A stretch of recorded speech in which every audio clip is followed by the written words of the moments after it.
Hello, and welcome to Required Reading, the podcast that revisits the most impactful books from our childhood. I'm your host, Erin Bowles. I am a writer, actor, and comedian.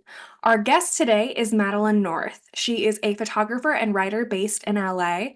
With a day job in social media marketing, her free time is spent working on her novel, on an adventure with her dog, or curling up with her cat and a good book. You can find her work in publications such as Vogue Italia and Yvonne magazine, and all things bookish at That Bookish Witch on all platforms. Hello. Hello, how are you? I'm good. I'm so excited because our book today, or actually, I always forget this. What are you reading these days? Well, I am reading The Princess Bride, but the past week I have also been reading a lot of feminist nonfiction and some political fiction with everything going on in the world. So yeah, that's kind of been hopping around in the reading space this week. Nice. Yeah, it is November 13th today when we're Yeah. recording. And this should come out 2 weeks from today. But like you said, our book today is William Goldman's The Princess Bride, or full title, legal name, The Princess Bride, S. Morgenstern's classic tale of true love and high adventure, the good parts version from 1973. Princess Bride was a book from 1973 to set the stage. Vietnam War is ending. Godfather is the best picture of the year. The Sears Tower is finished in Chicago and becomes the world's tallest building. Watergate trial is happening. The Endangered Species Act is passed in the U.S. Billie Jean King beats, Bobby Riggs in a singles tennis match. This is billed as the Battle of the Sexes. The normal strong robbery occurs, which is where the term Stockholm Syndrome comes from, which, if you've never looked into the actual psychology behind Stockholm Syndrome, it isn't what you think it is. It's a really interesting Okay. hey, yeah, I don't know all of the story about it off the top of my head, but it is like these women didn't come to love their captors. They were sort Hmm. of like, if you hurt our captors, you will also endanger our lives. There's sort of it's a See, that makes yeah. more sense. Yeah, yeah. Right? But I think it was like largely women and who were saying like this is our how we felt and what happened, and a lot of people saying like certainly not. So that's 1973 for you, and it's written by William Goldman, who is a novelist and screenwriter. And the novel comes out about a decade before the movie is made. And the year that Princess Bride comes out, I think it's before it's published, but I'm not sure. But like the little boy, like himself in the book, he contracts a rare strain of pneumonia, which results in him being hospitalized, and he gets sort of a burst of creativity during that time. So the book's actual roots are stories that he told to his daughters. This book is very meta because it's like hard to describe. William Goldman, the author, is saying, "Here's my favorite book from childhood, written by the fictional author S. Morgenstern, but I have gone through and excised the boring parts."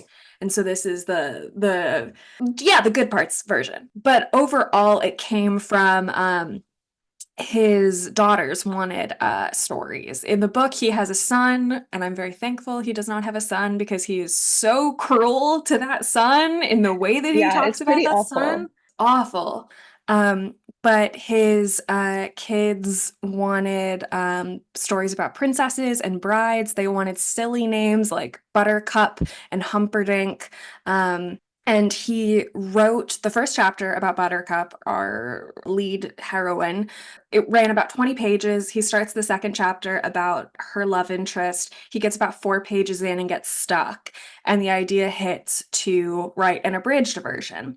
And he says, Tennessee Williams says there are 3 or 4 days when you're writing a play that the piece opens itself to you. And the good parts of the play are all from those days.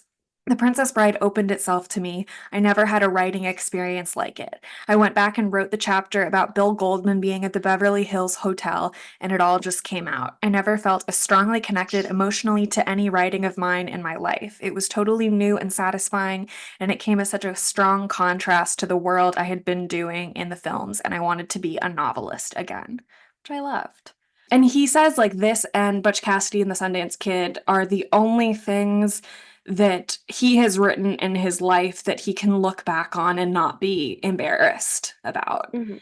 And I mean, this book itself, I mean, there's a 2015 book or essay collection published called The Princess Bride in Philosophy. It is this cultural entity unto itself. So, what's your story with the book? How did it come into your life? So I think before the book came into my life, the movie came into my life, as I feel like happens a lot when you're pretty young. I had a lot of health stuff when I was a kid, so I was home alone and sick a lot. And somehow this movie became what we called my sick movie. So if I was home and I was alone and I had nothing else to do, I would put in the VHS of The Princess Bride, and that was my sick movie. And my parents would come home from work and be like, "How are you feeling? What did you do today?" And would say, "I watched my sick movie and I slept all day." And I think it probably stemmed from my dad showed it to me at one point because the little boy in the beginning of the movie is sick. And so it's again very meta, but 100%. it just kind of stuck. And like to this day, I still, if I'm sick, like I had food poisoning over the weekend and I was like, you know what, I'm gonna watch The Princess Bride because that's just what I do. So I didn't actually read the book until I was about 13. I had the book. I don't know where it came from, but I had the book for years. I just never read it because I was like, I watch the movie like once a month, once every other month. So I don't need to read the book. So I had no idea all of the different parts that are intertwined in this story, like all of the meta parts about the author and the fictional author. But actually, the first time I read it, I didn't read it. My friend read it to me. Oh It my was like this gosh. totally like bizarre, at least like the first couple chapters. My friend had wanted to read the book because we had watched the movie together and we were having a sleepover. And she was like, "I want to read this book." And I was like, "Well, I'm just gonna sit here. Like, I'm kind of falling asleep. I don't really want to do anything, Mhm. whatever." And she was like, "I'll just read it out loud." And so she spent the next like couple hours reading this book out loud, which I think like now rereading it and is like so bizarre and fascinating, and everything is like connected and intertwined in the way that I experienced this story. So she didn't probably get very far. Again, we were like 13, 14, I think. And but she read the first couple chapters, which I think are the most important for that experience. And Yeah. then like a year or two later, I probably went back and read it. And I think I reread it in college, and I haven't touched the book since. I've been collecting editions of it, but Yeah. I haven't reread it until this instance. So it's very, but I have rewatched the movie.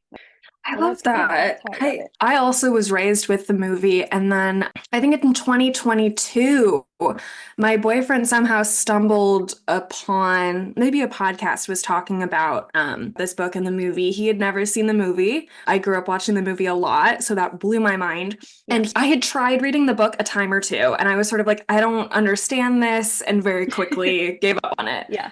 And my boyfriend was sort of trying to figure out, and he's like a very big audiobook reader. So he couldn't find something. And I said, like, you know what, your birthday is coming up in a few months. I'm gonna like record an audiobook for you of this because I don't know. I can't find Oh everything. my So gosh. so that was the first time I read it, and I spent a summer doing a little bit of that every day. I think one of the biggest things that I took away from it, that was 3 years ago, is that like the movie really is maybe like the best casting work I have ever seen in my life. They are Absolutely. just like inseparable entities. And so it was so fun to like revisit this. It's been just enough time. And I love that it is a story about storytelling that also like it just keeps adding layers and the way that it sort of relates to people. I mean, even I think it's Ben Savage, and then of course the incomparable Peter Falk as the Hmm. grandfather reading to him Columbo. It's just like everything is so perfect. So I was Yes. looking a little bit about the history of the movie earlier. And Wesley, Carrie Elwes, they had cast pretty much immediately, but Buttercup took a long time. Robin Wright did not get cast until about a week before production started, Yep. just so wild. But there's this one line, and I don't remember exactly who it was, but so they're at William Goldman's house.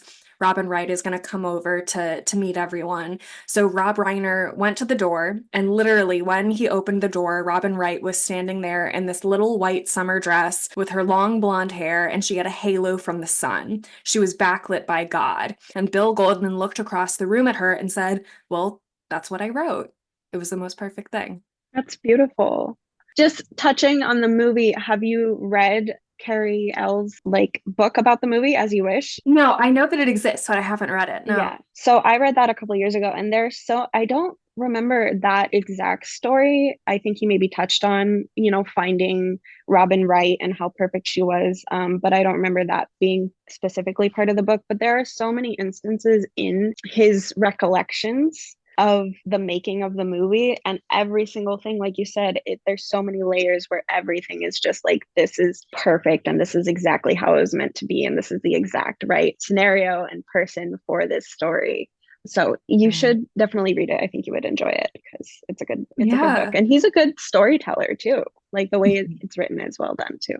It was so mind-blowing to me that my boyfriend did not grow up with this book because it is such a, like, I mean, required reading is the name of the show, but it feels like there's a generation where everyone knows this. Like Yeah. everyone, I knew Carrie Elwes as Wesley, and then he was in Ella Hmm. Enchanted, Hmm. which I just rewatched recently. Fantastic job. He had like clearly had so much fun in that Yeah. job, which was Yeah. great. But one last thing about the movie that I had looked up because it blew my mind. Among all of the various women who were considered to play Buttercup, one among them was Whoopi Goldberg. Oh, wow.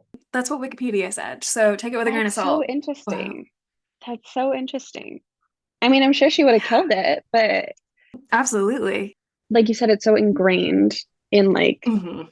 our lives growing up. It's hard to picture anyone else recast. Like I think they originally wanted Danny DeVito to be the Sicilian, Yeah. and Hmm. that fell through for some reason.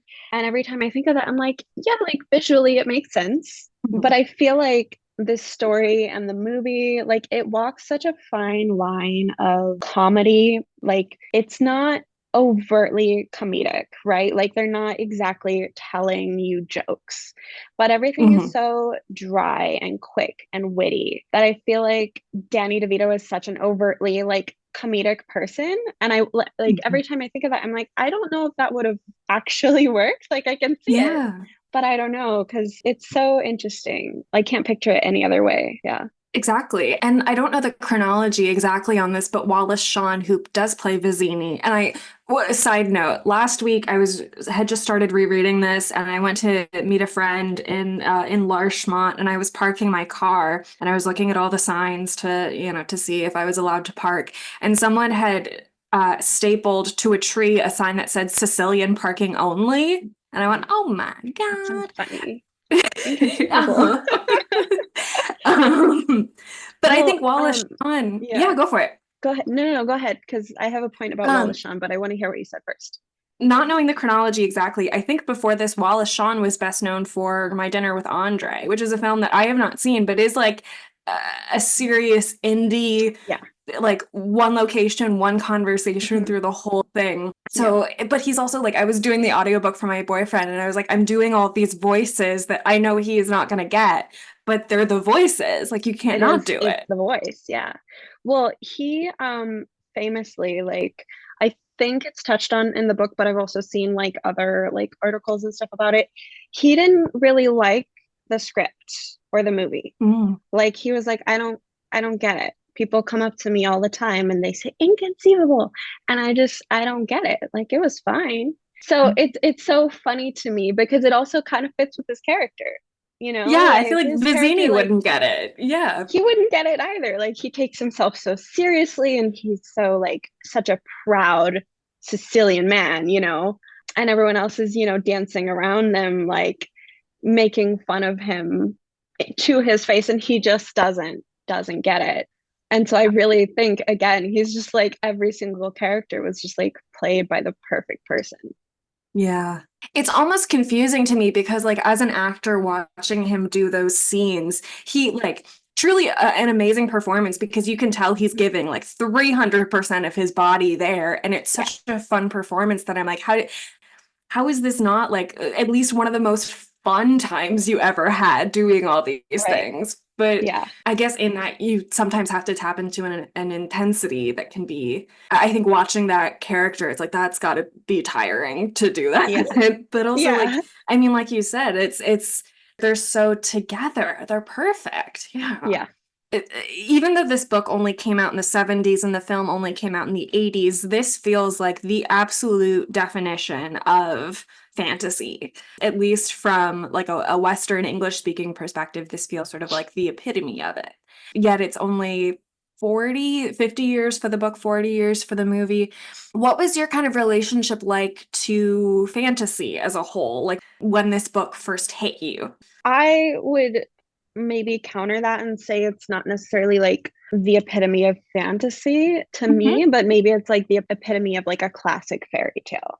So like to me, Mm, I would put this in line with like you said, like Ella Enchanted and things like that. Whereas I picture it differently. Like I wouldn't classify it in the same as like Lord of the Rings. So like to absolutely. me, I have always held it kind of separate. I'm a huge fantasy person. It's like the main thing that I read is like high epic fantasy. But it is interesting because I don't think until you said this just now, I wouldn't have like Yeah. classified it as such. Because to me, it's like a classic fairy tale. And I have Right. always been sort of chasing that high of finding another like classic fairy tale-esque story, which Mhm. is really hard to find because this story, the way it's written, even whether you're talking about the book or the movie, everything about it is so perfectly balanced and it walks a perfect line, which I think is really hard to do. Like if you're talking about fantasy, epic fantasy, you kind of just go with it. You kind of just go all out in every sense Yeah. that you can, right? But I think that wouldn't necessarily have worked here. So it has kind of just been like, I'm always looking for something like this, but I usually often let down. So I kind of like I don't really look for it too overtly because I'm Yeah. like, it's okay. Like I know that like high fantasy is usually gonna hit the mark for me.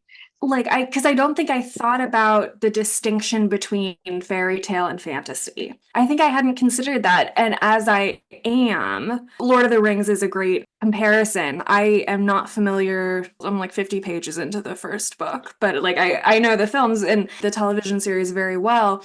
But there's different races and there's different kinds of, it's gonna bother me. But when I was doing some research on this, there's a specific kind of genre where it's like set in a fictional version of Europe, but not like an actual European country. I know exactly what you're talking about. It's not like low fantasy. It's there's another term though when it's like specifically like historical, where it's like fictional versions of it. But I will say, in the words of William Goldman, this does take place before Europe.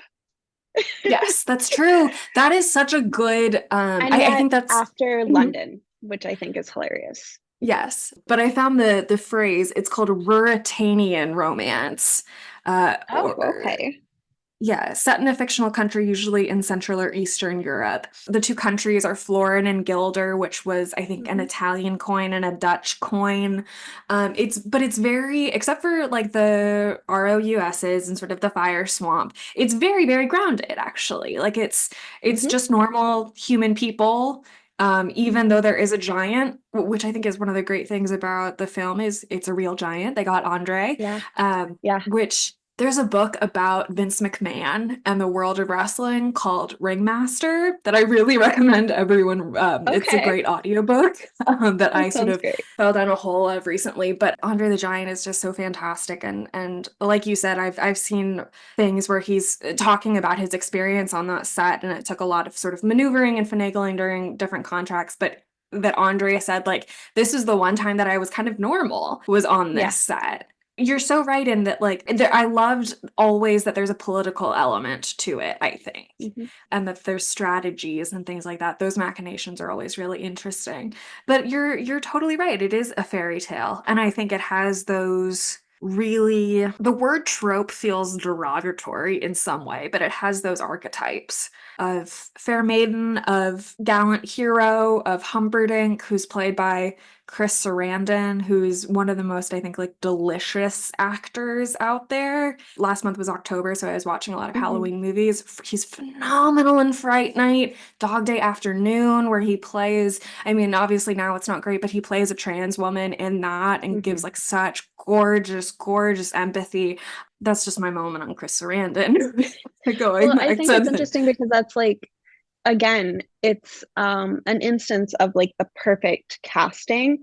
However, in Mhm. this instance, like if I had read the book first, I don't think I ever would have chosen someone like him to play Mhm. Humperdinck. You know, he's described as this huge hulking angry man, Right. basically, right? Who, then we learn is a little bit more manipulative and like a little bit more like savvy politically and in war. But he's basically described as like this angry, violent man. Um, and visually as well. And that's not what you get when you first see Prince Humperdinck in the movie. So, but it worked. It's perfect for some reason. Yeah. Yeah, and I wonder if that's because I think because at first, at a distance, as a film viewer, you can buy into it. You can see that this guy is Hmm. dreamy. You can want this guy to Hmm. be your prince, absolutely. And his second, the Count, Count Rugen, is played by incredible comedian Christopher Guest. Listeners, if you're not familiar, I mean, number one, he's Jamie Lee Curtis's husband, and I mean, you don't have Schitt's Creek without Christopher Guest. You don't have Jennifer Coolidge, Dan Levy, Eugene Levy, Jane Lynch. Like he's a comedy god. And I And think he's the and only comedian actor, right? I From think the I cast. Like mean none of them are actually comedic actors. yeah, I think so because I know Carrie Ellis was brought on because I think he was cast first because of Lady Jane, about a film Yeah. with I think Helena Bonham Carter about Jane Grey, and I mean Mandy Patinkin is beyond phenomenal. I was just I made a video a couple of days ago. He's in a great children's movie called Elmo and Grouchland that gives just I mean, a barnstorming performance in that as well. I think you're right. And he plays the dastardliest, darkest, Hmm. but also like I play this kind of character, so I should know how to describe it. But he plays a character with like the least affect, the most Hmm. flat Hmm. character in the book, which is also gives such room for being sinister. He's a scholar of pain, which I think is so fascinating. I want to talk a little bit about the Zoo of Death, Okay. because it's bigger in the book, I think, than it is in the Yes. Yeah. movie. It's if you're not familiar with the book, it's five stories, like of architectural stories of increasing levels of killer animals. And then in the basement, you have this sort of torture dungeon kind of place. Is also empty until later. Right. So like it's not even like they don't even come up with it until events happen in the book. It's just this like ominous emptiness that's just waiting for the man in Yeah. black, right? So I think like Mhm. everything comes about for this character. I Right. don't know if that makes Yeah, it's a sort of sense. synergy of everything in Yeah. like the right time and the right place. Yeah. I also kind of wanted to talk about Buttercup as a character because I mean, I definitely only paid attention to things with girls in them and only the girls. So I think like what I think she's an interesting character like for coming from where I come from where my mom always very very concerned about like the female role models in the media I consumed, which is why Buffy was huge. What did you make of Buttercup? Both book and movie, sort of what did you make of that? Well, I think they're very different from the book and the movie. I Mhm. think in the movie, I always sort of had like in the back of my head, like she is somewhat passive. Things kind of happen to her and she kind of lets them, but she does hold her own in the movie, at least, right? Mhm. She comes across as this character that is very like empathetic. I don't want to say emotional, but like empathetic. So she feels very Mhm. deeply. So in the beginning, she's grappling a lot with her feelings for the farm boy. And then once she finally recognizes it as love, she feels it very deeply. And then when she loses him, goes and doesn't come out for days in her room, doesn't eat for days. And then she sort of gives up, which is how she ends up with the prince. And then she's just kind of pulled along throughout the entire story. Yeah. But the time that she does finally stand up for herself, but not really for herself, is when she stands up for Wesley outside of the fire swamp. She is Right. willing That's a to really sacrifice herself Mhm. for the safety of her love. And I think that if like that's something that a lot of people I think can connect with. And I think that that's a really good, I think it was portrayed really well. And I don't think she seemed weak to me anymore at that point. But then again, she is very different in the book. She is very Yes. different. Say more. Yeah. Yeah. So like rereading the book, and I don't think that I captured that when I was reading it at like 13, but like rereading it this past week, first off, she's not described as beautiful. She's like, at one point, I think they say she's not even in the top 20 most beautiful women. Right. But then as she grows older, she like people are paying more attention to her. And then once she realizes how in love with Wesley she is, that is what bolsters everything. That's when her full potential is reached. And then she skyrockets to the place Hmm. of the most beautiful woman in the land, right? So I think that that is kind of beautiful, you know, like finding your potential through love and bettering yourself in a good way. I did like that, but also, again, she is quite very passive. So it is something that I've grappled with that I think in other scenarios I might be more judgmental. Yeah. But I think that my love of this book has kind of surpassed that. I think if there was Yeah. something written now, I think we could all point it out and be like, hey, like this is not the best archetype for like young readers or, you know, Mhm. audiences. But I do think that she did have her moments of power. So, Yeah.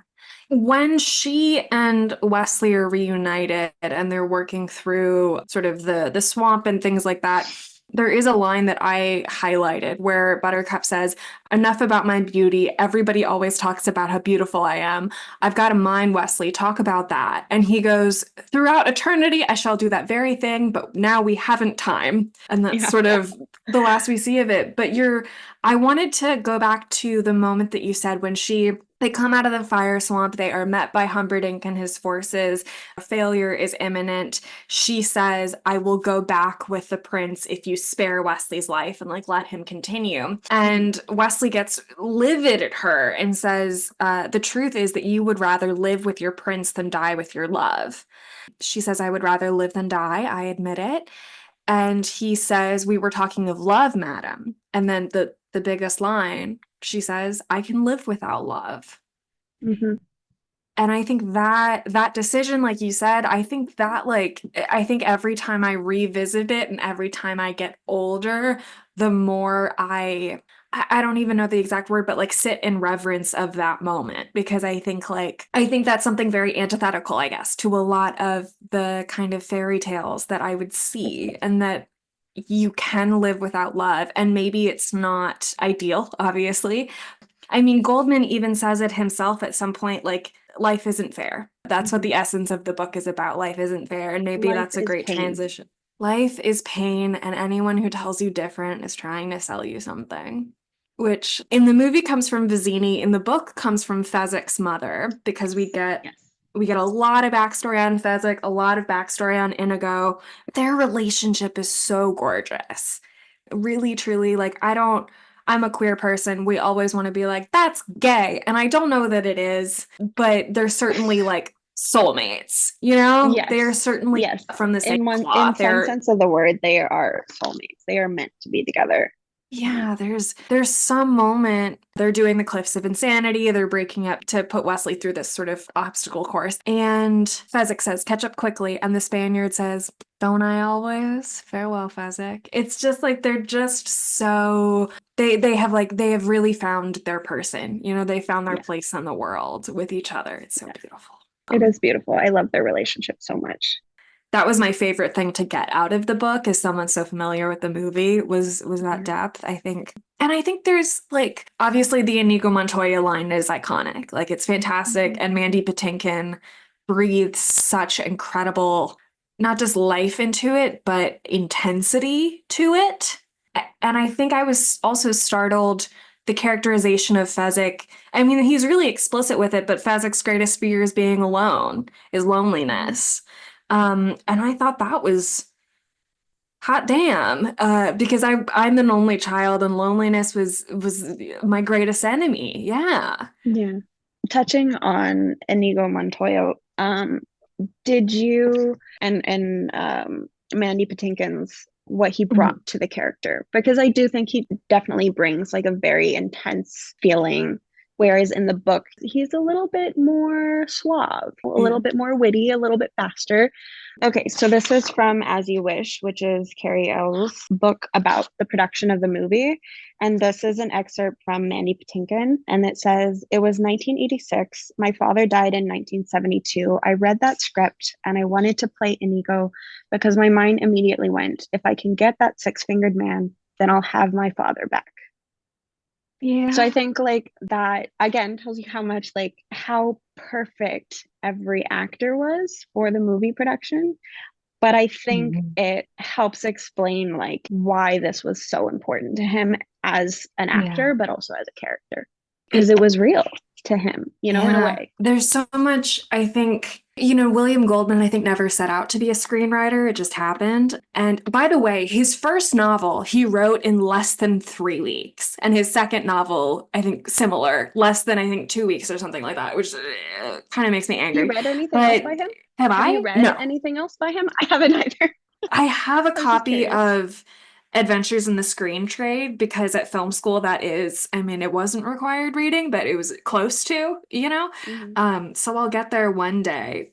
But no, like there's so much of this book that is just like perfect structure, perfect, exactly what they teach on how to write a screenplay and things like that. And such a perfect, the one of my favorite moments in any story is when the character finally gets their goal. They get what they want. They get what they've been doing the whole time or what they've been Mhm. pursuing the whole time, and it's not enough. And that's when you put into the third act and new stuff happens, and it's such a gorgeous gorgeous moment that is made all of the more so by how Mandy Patinkin plays it of when it's that final duel between Inigo Montoya and the Count. And the Count says, like, whatever you want, I'll give it to you. And he says, I want my father back, you son of a bitch. Because I can kill you? Chills. Exactly. I said it. I said the words. I Yeah, knew what I I was going to know. say, and I still got chills Ah, because it's still like I think it's got all of the fairy tale elements and yet it is so cuttingly real. I think that's the one of the big questions that I keep coming up against is like why does this one stick? You know? I think that's sort of the question behind a lot mhm. of the podcast. And I think maybe it's because of the honesty of it. And I think it all comes down to like life isn't fair and life is pain and yet we can find the beauty and we can find the love and we can do our best. Yeah, that's beautiful. Mm. It's in one of these asides that he says, this is what the book's about. He's talking to this. I don't know if she's real, Edith, this woman who wrote terrific books about how we screw up our children. Love Yeah, I it. don't know. I haven't looked And into that. it'll take 1 second. Edith Nicer. So she is real. Good She for is her. real, but I don't know if they really knew each other. But all the same, he says, or she's talking to him and she says, life isn't fair, Bill. We tell our children that it is, but it's a terrible thing to do. It's not only a lie, it's a cruel lie. Life is not fair, and it never has been, and it is never going to be. And later, a couple paragraphs later, he says, and that's what I think this book is about. All those Columbia experts can spiel all they want about the delicious satire. They're crazy. This book says life isn't fair, and I'm telling you, one and all, you better believe it. And then he starts talking about his fat, spoiled son. It's just so bad. Yeah. He doesn't have a son, he has two Yeah. daughters. Hopefully They're he's better to them than fictional him is to his son because it could be worse. I don't know. It's those parts are hard to get through, to be honest. Yeah. Although I was doing a little research into like what is true about William Goldman versus William Goldman, the character, right? Yeah. And so Goldman's father was, in the book, he's sort of like an immigrant who doesn't know a lot of English and is a barber. That's not true. His father, I forget exactly what his job was, but was like, I think white collar, like, but was an alcoholic and I think committed suicide when Goldman was maybe in high school. And he talks about sort of pain and talks about why do I write these really dark scenes? And there's a quote that says, I was the guy who put Wesley into the machine. I think I have a way with pain. When I come to that kind of sequence, I have a certain confidence that I can make it play because I come from such a dark corner. That's sad. But Yeah. I mean, I guess as a creator, if you Mhm. are creating something dark, it has to come from somewhere. Things like that don't Yeah. manifest from nothing. It's interesting. I'm still looking at that passage about, that life isn't fair. And he says, "Look, grown up, skip this paragraph. I'm not about to tell you this because of tragic ending. I already said in the very first line how it was my favorite in all the world. But there's a lot of bad stuff coming up. There's death coming up, and understand this. Some of the wrong people die. Be ready for it. The wrong people die, and the reason is this: life is not fair. You'll be a lot happier knowing that." I don't know. It's like it's a punch in the gut and then like a kiss on the forehead, you know? It's both. Yeah. Well, I think that speaking to children that way is Mhm. something that is very valuable and important. It's important to not sugarcoat everything and tell everyone that everyone's going to live happily ever after. And I think that it is very formative for children who Yeah. grow up with people who talk to them that way and people who grow up and then are just shocked by the world. And I think a certain level of pessimism is healthy. Yeah. um, but that's how my parents always talked to me. So like Mhm. this is how the world is and it sucks sometimes, but Yeah. like we just gotta figure it out and kind of figure out how to get through it.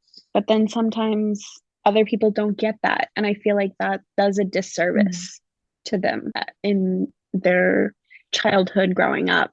And so I really appreciate that, even though he is talking to, like, this was written like for children, kind of, question mark. Kind of, But yes. like if it is, read by a younger audience, he is being direct and he's treating them like adults Mm. and he's treating us adults like adults. And Yeah. yeah, I think that it's important and I think it's valuable and we don't get that enough sometimes. Yeah.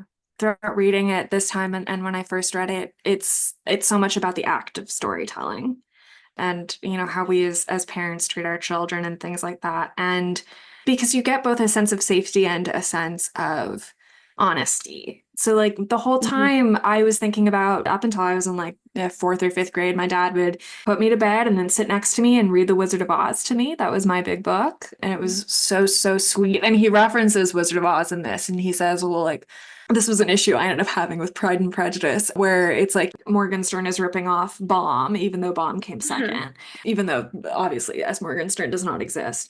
There's this humor to it that I think is not explicit, it's not slapstick, but I think maybe there's a degree of tell the truth and the humor will be there because that's Hmm. how it is.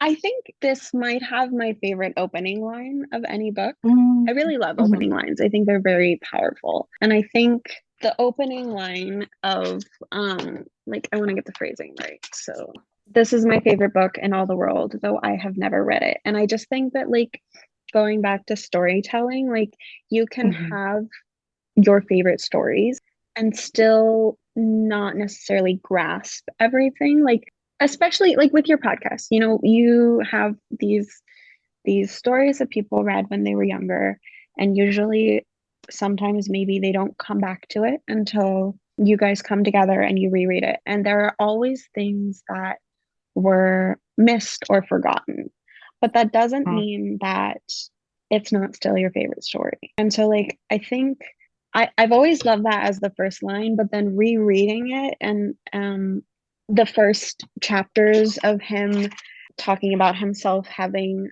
read it, well, heard it as a child, and then going back and like the sort of shock of what the book Yeah. actually was is so fascinating. It's so interesting because you were the one who said that you were talking about William Goldman, and you said he got stuck around, like, he Mhm. started writing the book and then he Right. got stuck, and that's why he went back and wrote himself writing the book, Yeah. and why he like is skipped some stuff.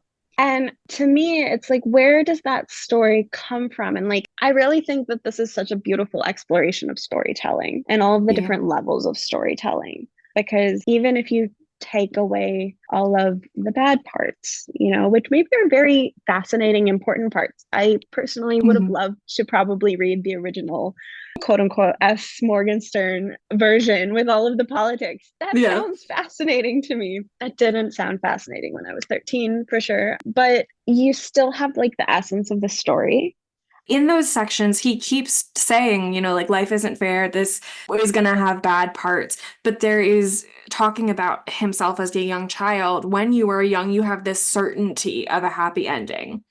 Of like, this Mm, is guaranteed to me. There are these moments where Wesley dies, and the young Goldman says, "No, that can't be. Like that's mm, me and the author have created a compact, a mhm, contract that this will end happy, so that cannot be broken." And of mhm, course, it is broken. Like life is unfair, and things work out here. But I think that's like there's a degree to that somehow settles in with this idea that like throughout the book and a little bit in the movie, they're talking about, this was before Europe, but after London. And in talking about Buttercup, it's like she wasn't even in the top 20 of beautiful women. I think in the movie they're like, this was, of the top 5 kisses, this blew them all away. And I think what is fun about that is that like there's a degree of we know all of the kisses in the world. We know them, we have categorized them. There is like an answer and a knownness to it, mhm, rather than I think that the reality of life, which is like nothing can be measured and everything is forgotten and sort of all of that I think like there's something in storytelling and the definiteness of some mhm, things that I think finds like at least as a kid you can find a lot of comfort in. Yeah. mhm, I think the only other, I'm looking at my notes, the only other thing that I really have that really stuck out to me is there's like a concept or a degree of like honor and specifically sportsmanship when Wesley is mhm, going through fighting Vizini and Fezzik, because when he and Inigo, when he fights Inigo, they're both like, you're the best swordsman I've ever seen. And someone says, like, we'll chop off my hands. And Wesley says, like, no, that like that's not sporting. That's not sportsmanlike of us. You're an incredible artist and athlete. Like that wouldn't make anything any better. And it reminded mhm, me of later, Wesley is talking about the Dread Pirate Roberts, who, every day says he's going to kill him and every day doesn't. And Buttercup says, why? Like, why do you think he doesn't kill you? And he says, because I asked him not to.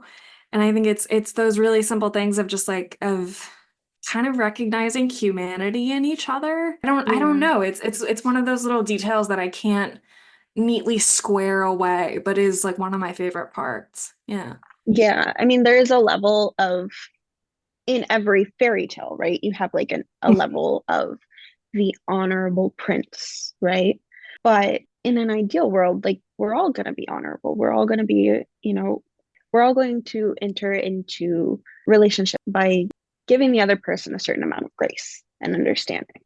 And going back to like, this is for kids. And I think that it teaches a lot of valuable lessons, like telling the world how it is, but also kind of telling how it should be, you know? Yeah. Whereas even with these deadly stakes, like the good people are honorable, even if it's like they're fighting against each other. Eventually, Mhm. we learn that Inigo and Fezzik are not bad guys. They're just tied up Right. in this, but you don't know that right away. But I think that, they enter into these situations with a level of honor that gives them a distinction from the bad guys. So Yeah. it adds an extra level of like subtly like careening people into like this is how the world should be, you know? Yeah, because in the end, Humperdinck lives. Like they have the Yeah. opportunity to kill the bad guy and they don't. Yeah. Yeah. There's a point at the very end that I think is kind of like ties it all together where Yeah. this is William Goldman. It's like his last like aside.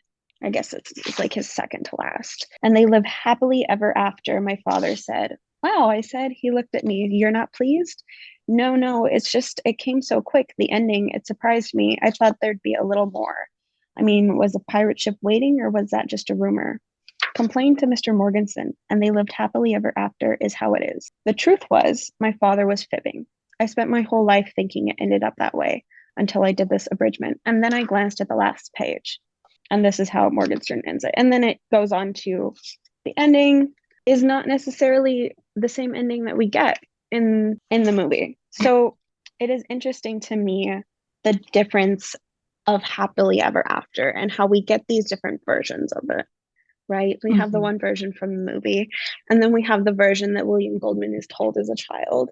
And he does Right. give us that version, but he also kind of says, like, if you want to stop now, you can stop now, but Exactly. you can keep Yeah. going. So he's also providing a lot of grace to us as the reader as well. Like you said, like the connection between the author and the reader in this book is very powerful. And I wonder how much of that is like just in his writing style and how much of that is like he made himself a character. You know, he's Yeah. talking directly to us, but he's also a character. So it's this very interesting like connection that you don't get in most books, you know? But yeah, Yeah. I think he provides like gives us a lot of grace as well. Yeah, there's sort of a he's giving you a lot of different ways to, I think, engage with it. It's sort of like whatever you are bringing to when you come to this book, I am trying to give that back to you. If you want to see the life is pain parts, they're in there. And if you want to see happily ever after, that's your choice also, you Yeah. know? He says that at one point in the beginning. It's his first aside, and he is saying, this chapter is totally intact. My intrusion here is because of the way Morgenstern uses parentheses. And then he talks about how his editor at Harcourt is complaining because how can it be before Europe but after Paris, yada yada. And then he Mhm. says, either Morgenstern meant them seriously or he didn't, or maybe he meant some of them seriously and some others he didn't, but he never said which were the serious ones. Or maybe it was just the author's way of telling the reader stylistically that this isn't real. It never happened. That's what I think, in spite of the fact that if you read back into Florinese history, it did happen, which we know is fictional. Yeah. So he's like kind of messing with us there too, as well. But then he says, the facts, anyway, no one can say about the actual motivations. All I can suggest to you is if the parentheses bug you, don't read them. So, like, from the very Mhm. beginning, he's saying, like, you can approach this however you want. You know, like, if you don't Yeah. like this part, don't read this part. And maybe this is fact. You can approach it as this is fact, and or you can approach it as this is all fiction. Yeah. So I think that from the beginning, he gives us like very clearly like that take from this like what you want. Yeah. Which I think is so interesting because I know, I mean the podcast is about growing up and I would have hated that when I was young. I think I found so much comfort in the definites. I don't care what I want. I want to know what the right one is. Like I was my Huck Finn Yeah. episode came out today. And I had posted, I'm starting to do this thing where I post the book and say, you know, who's read it, who hasn't. And I posted Huck Finn, and a very, very old friend of mine commented, and she said, like, I read an abridged version. And when I found Mm. out it was abridged, I got so mad. And we were talking about, like, there were these, like, hardback, white spine, red font abridged classics that they sold at Michael's. my that her mom and my mom both bought for us, and they were all abridged, and we both were like, I don't want abridged. You think I'm stupid? I want the whole thing. So I think maybe that was one of the things that tripped me up about trying to read this book as a young person is like Yeah. I want all of it. I don't want the good parts. I want Yeah. to, you know, make those decisions. And now as an adult, like that's wonderful. Take from it what you want. Yeah. Make it your own. I can learn a lot just from that change in myself. Yeah. Yeah. I recently saw a TikTok where is this person who went to buy a copy of The Princess Bride because she'd grown up with the movie and she never read the book, and she was now an adult and she wanted to read the book. And she was very frustrated because Yeah. she could only find the William Goldman version and she wanted the S. Morgenstern version, which I thought was hilarious. And I'm sure that I did the same thing when I was like 13 and first got the book. I'm sure I was Yeah. like, wait, what are you talking about? But it was funny because a similar thing happened to me last night because I didn't finish my reread until the very early hours of this morning. So yesterday, um, I was like, you know what, let me get the audiobook so I can like Mhm. finish while I have a long commute. And I was like, let me just, try and plow through the last few chapters on the audiobook. And when I went to my library app, I was like, why is the audiobook only 3.5 hours? And I was like, It's an I don't know abridged what's going on, abridgment. Yeah. but it's an abridged abridgment. And so I was like, I don't know what's going on. I was like kind of driving, but for legal reasons, I was not driving. So I was like, let me just play it and see. And I was so mad because they got rid of so much, but they also got rid of my favorite line, which is the first line of the book. Hmm. And I was heartbroken because I was like, that is so much of like, to me, like the guts of the story, right? Yeah. But also it's fascinating because like I ended up reading like about half of it on the audiobook because I had to drive home anyway. I was like, well, I'm listening to this even though I read it because I Yeah. was curious. And it takes away a lot of the guts. But what it keeps Mhm. in there is the wittiness and the humor. Mhm. And it does keep the core of the story, if you're talking purely about plot elements. So it's Right. really interesting that there's like an abridgment of an abridgment of this Yeah. fictional work that doesn't even exist. So like even now, even knowing, what I know about the author, and he kind of likes to mess with his readers and like he's Yeah. teasing you the whole time, even knowing that, I was still like gutted because I was like, Yes. you got rid of like the best, like the first part of the book is so impactful. That was really interesting. And it's just, like there's so many levels to this book, and it's like Mhm. meta upon meta upon meta. And then like Yeah, both I of had our forgotten experiences about as that. well. Yeah. You read the book to your boyfriend, which I think is so beautiful.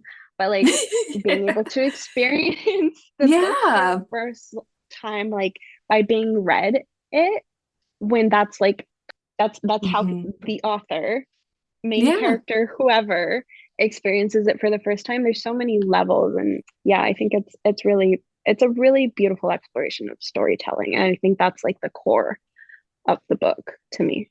Yeah. Yeah, I had forgotten that about the audiobook. It's narrated by Rob Reiner, right? The Mm-hmm. director.